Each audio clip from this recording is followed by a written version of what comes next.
Christopher Hull, brilliant performance from the team today. Brilliant performance from myself. What's your thoughts about the game today? Well, my thoughts about the game is that coach give us an instruction and we bring it in the pitch and play it.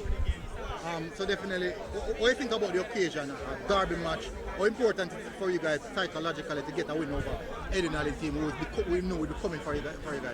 Well, we all know it's a rivalry match and we don't put pressures on the players, so we take it as a next game. What's your assessment of your performance today? How do you rate your performance?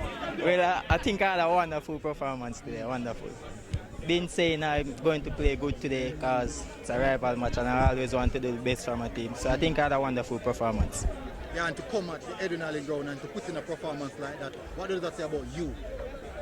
Well, I'm a very good player, so I know what I'm capable of, so I know.